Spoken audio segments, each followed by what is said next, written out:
Bonjour à tous, je suis Simon et c'est l'heure des news. Aujourd'hui, on va vous parler de pas mal de sujets différents, de ceux qui nous ont semblé les plus pertinents, étonnants, intéressants ou marrants dans l'actualité de cette semaine. Alors, une première chose, vous l'avez peut-être entendu ou lu ici et là, le studio Warner a fait une annonce énorme qui va peut-être révolutionner le cinéma aux États-Unis. On y a fait une vidéo dédiée. C'est notre ami Geoffrey qui s'en est occupé. Elle est déjà en ligne. Vous pouvez donc tout de suite aller la voir. Elle est dans les descriptions de cette vidéo. Et puis bien sûr, on vous la recommandera à la fin de la vidéo que vous êtes en train de voir. Mais n'hésitez pas à aller y jeter un œil parce que ce qui se passe en ce moment outre-Atlantique, c'est assez dingue. Bref, revenons à nos oignons et aux autres news de la semaine. On va commencer avec tout simplement la déclaration qu'a fait sur les réseaux sociaux Elliot Page. Elliot Page, c'est le comédien que vous avez pu voir notamment à l'affiche de Hard Candy, de Juno ou plus récemment de Umbrella Academy qui joue Vanya. Elliot Page a fait son coming out trans, a donc rendu public sa transidentité et a fait savoir donc qu'il répondait désormais aux pronoms en anglais he et they qui sont traduits usuellement en français par il, il.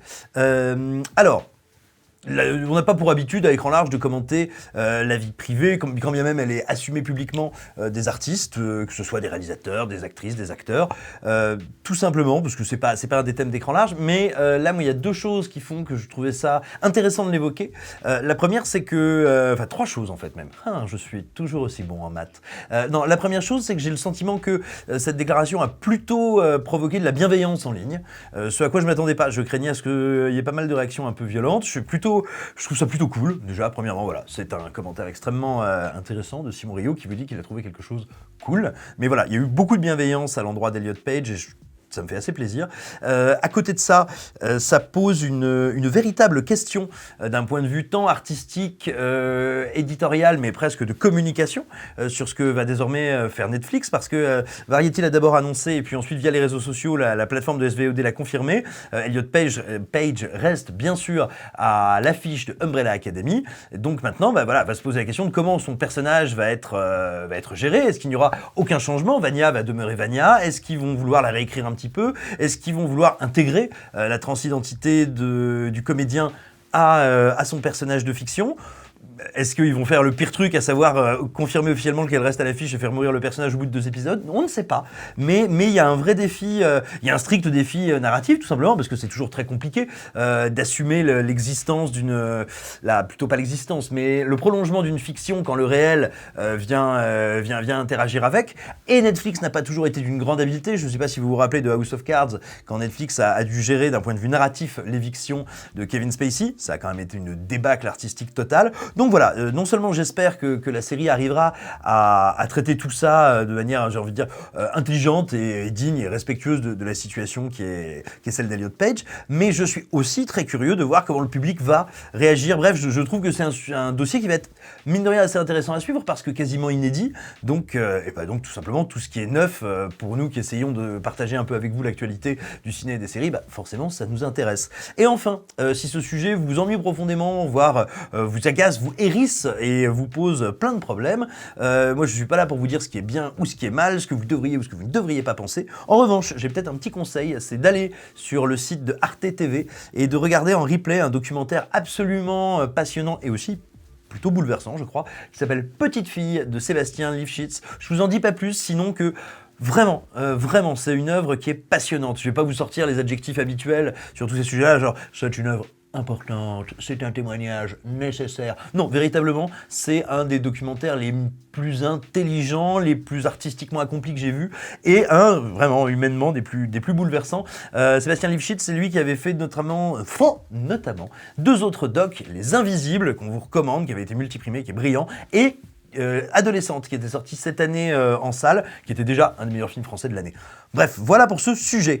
Ensuite, je voulais un petit peu vous parler d'un film qui est sorti sur Netflix il y a quelques jours, qui s'appelle, dans la langue de Shakespeare, Hillbilly Elegy, et chez nous, Une ode américaine. Il est réalisé par Ron Howard, et contre toute attente, il se prend, mais alors, une espèce de gangbang critique aux États-Unis qui est assez surprenant parce qu'en général, ce genre de film à Oscar, vous savez, avec des comédiens qui surjouent, qui sont maquillés comme s'ils venaient de déminer un champ de gravier, la critique américaine, soit elle adore, soit elle est assez complaisante, assez indulgente avec ces sujets-là.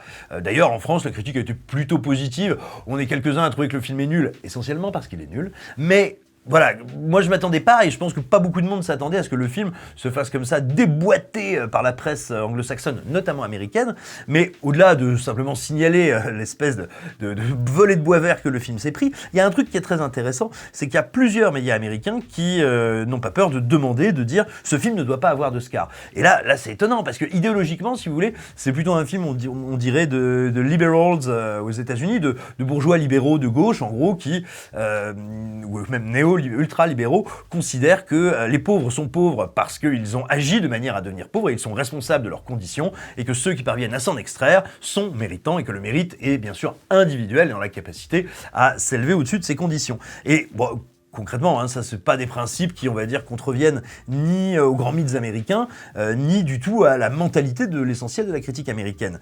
Donc, qu'est-ce qui se passe en fait ? Il se passe deux trucs. Et c'est marrant parce que j'ai l'impression que Ron Howard passe complètement à côté de la réaction de la presse, mais c'est assez intéressant. Déjà, tout d'abord, lui dit, oui, on me reproche de ne pas avoir de propos politiques, alors que c'était pas mon but, et si je fais pas de politique dans le film, si je traite de mes personnages qui sont dans l'indigence, dans une misère intellectuelle, morale, totale, c'est pas du tout pour faire de la politique. Alors déjà, il faut savoir un truc, c'est ne pas faire de politique, c'est politique. Quand vous choisissez de raconter une histoire plutôt qu'une autre, quand vous choisissez de raconter une histoire d'une manière plutôt qu'une autre, vous faites de la politique. Parce que vous représentez la vie de la cité, notre vie à tous, vous en donnez votre interprétation, et que vous le vouliez ou non d'ailleurs, vous donnez un message. Il peut être asséné, il peut être très léger, il peut être important, il peut ne pas être important, il peut même être au second degré. Mais quoi qu'il en soit, toute vision, toute narration, c'est une proposition de monde. Donc quand Ron Howard dit « je ne fais pas de politique », non, il en fait peut-être à son corps défendant, mais il en fait. Et ensuite, là où je pense la presse américaine voit le film comme un peu irresponsable, voire même assez choquant, en fait. C'est pas une question de on est pour, on est contre, droite, gauche, c'est deux choses. Premièrement, on va dire sociologiquement, même si le film fait tellement de clichés que c'est un peu un cliché de le dire, le film parle, pour partie, on va dire, sociologiquement, de ce qu'on représente souvent comme étant l'électorat de Donald Trump. C'est-à-dire un électorat blanc, plutôt du centre des États-Unis, et pas du tout dans les zones urbaines. Et ce qui est étonnant, si vous voulez, c'est qu'à aucun moment le film, effectivement, ne traite frontalement de cette question, ou même ne se positionne, ne se demande quel est le rapport au monde et à l'Amérique de ces personnages. Ce qui est curieux, parce qu'on sait qu'aux États-Unis, c'est une thématique très forte. Mais ça pour moi, c'est presque un détail, et c'est pas très important. Là où le film a véritablement choqué, c'est qu'il traite de la drogue, notamment, et on va dire, du fléau assez terrible qu'il y a aux États-Unis sur l'usage des opiacés, qui a déjà été traité dans plein d'œuvres. C'est notamment une des toiles de fond de Breaking Bad, et qui a un vrai problème de santé publique là-bas, parce qu'il y a littéralement des milliers de gens qui se retrouvent dans des situations d'addiction extrêmement graves et qui littéralement décèdent. Ça crée des problèmes de santé publique. Vous pouvez imaginer, quand vous avez une fraction non négligeable de la population qui souffre de polytoxicomanie, c'est pas une évidence, c'est pas une sinécure socialement, surtout dans un pays qui a, on va dire, un système de protection sociale qui irait aussi bien à Usain Bolt qu'une jambe de bois. Donc, le fait est que le film, en fait, montre ce sujet, c'est au cœur du film, mais ça n'est jamais considéré comme un ensemble. C'est-à-dire que le personnage, en l'occurrence celui d'Amy Adams, qui se défonce la tête comme c'est pas permis dans le film, on ne se pose jamais la question de pourquoi. On ne représente jamais le pourquoi. Ou alors, quand on va le faire, c'est uniquement des causes individuelles. Par exemple, à un moment, il y a une séquence qui, via le montage, nous dit très clairement, et puis il y a un personnage qui surligne, qui dit de manière très explicite, si maman, elle s'est transformée la tête en bête somme, parce que quand elle était petite, elle a vu mamie taper papa. Et bon, alors, au-delà du fait que psychologiquement, c'est un niveau de subtilité qui est quand même pas loin d'un boulet de démolition, c'est pas évident. En fait, ce qui choque beaucoup la presse américaine, c'est le fait que, on refuse à ces personnages le fait d'appartenir à un système, d'appartenir à un groupe, d'avoir des influences extérieures, bref, en fait, de faire partie de la société. Et donc voilà, tout ça pour dire que je trouve ces réflexions assez surprenante et pas inintéressante en fait. Et voilà, je suis toujours très curieux quand la critique essaye, on va dire, de se poser la question de qu'est-ce que raconte un film, pourquoi il le raconte et quel est son sens. Je trouve que c'est un des aspects les plus intéressants de notre métier. Et donc j'avais envie de partager un petit peu ça avec vous, parce qu'il me semble qu'en France, en tout cas du côté du public, le film est assez bien reçu. Et donc voilà, on se demandait un petit peu ce que vous aviez pu en penser. Après ça, maintenant il faut qu'on vous parle d'un héros traditionnel français, sauf que ce n'est pas la France qui s'en empare, ou pas tout à fait. Il s'agit d'un certain Arsène Lupin, dont on va voir quelques images. Vendredi prochain, ils vont vendre un colis aux enchères. On va le voler. Vous entrez balayeur et vous sortez millionnaire. Lupin dans l'ombre d'Arsène. C'est donc imminent, ça arrive sur Netflix, ce sera donc avec Omar Sy et Ludivine Sagnier. Moi, il y a plusieurs choses que je note en fait avec l'arrivée de cette nouvelle bande-annonce qui vient de tomber. Déjà, je trouve qu'elle est plutôt pas mal montée, assez dynamique et franchement plaisante. Je le suis d'autant plus que j'adore Arsène Lupin, j'adore le personnage inventé par Maurice Leblanc. Enfin voilà, c'est un des mythes, un des héros littéraires français auquel je suis le plus attaché. Donc je suis ravi d'en voir une relecture, un truc. Alors évidemment, moi je suis toujours un peu désolé de voir que ça arrive via Netflix ou globalement on va dire via une entreprise américaine, alors que finalement on a quand même beaucoup de mal à s'emparer de notre propre terroir, de nos propres mythes nationaux en fait. La dernière adaptation d'Arsène Lupin, si je dis pas de bêtises, c'était celle qui était avec Romain Duris, réalisée par Jean-Paul Salomé il y a pas loin d'une vingtaine d'années. Donc ça commence à dater et c'est assez regrettable que ce soit pas nous-mêmes qui nous en occupions, si j'ose dire. Mais bon, ça existe, on va voir ce que c'est. Je note aussi, moi, deux choses qui me font tiquer.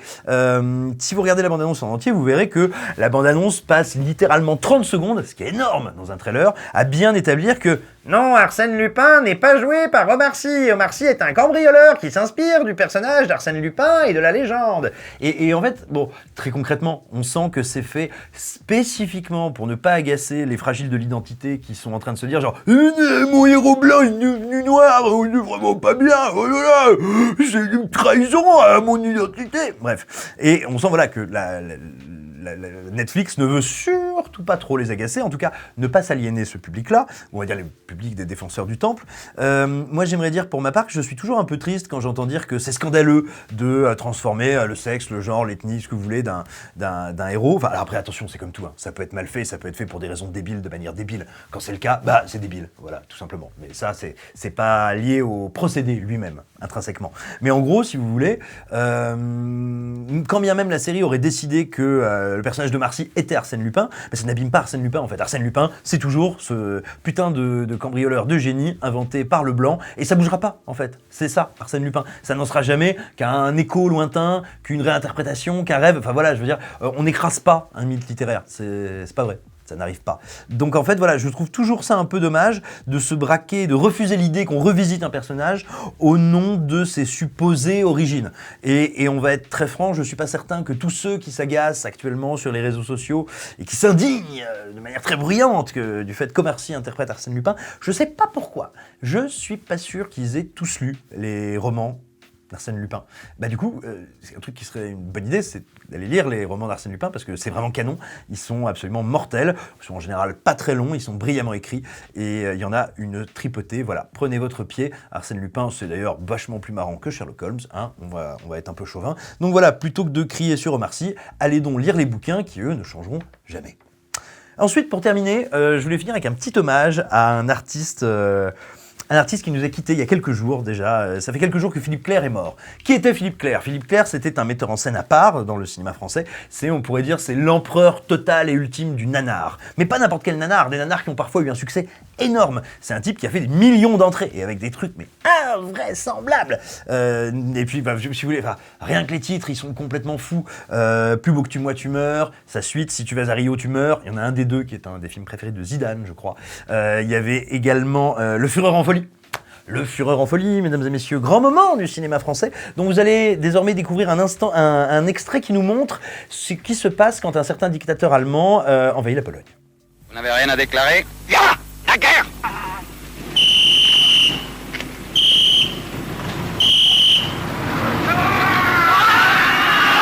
Mais c'est pas tout, il a aussi fait Par où t'es rentré, on t'a pas vu sortir, qui est, je crois, il me semble que le film avait fait 3 millions d'entrées, il me semble, qui avait une musique, il me semble que c'est d'Alan Silvestri, un truc complètement dément, dans lequel il y a Jerry Lewis. Enfin voilà, Philippe Clair faisait un cinéma qui était entre la folie douce, les navets, les aides qui tâchent, mais c'était un cinéma qui était éminemment loufoque, éminemment bizarre, qui était toujours libre, et c'était un amoureux fou de cet art. Et voilà, il est parti, ça vaut peut-être l'occasion de se repencher un peu sur ces films qui ne ressemblent à aucun autre, qui sont gentiment dingues. Et voilà, moi je vous recommande d'aller jeter un petit coup d'œil à sa filmographie, mais aussi d'aller lire et écouter les nombreuses interviews qu'il a données dans sa carrière.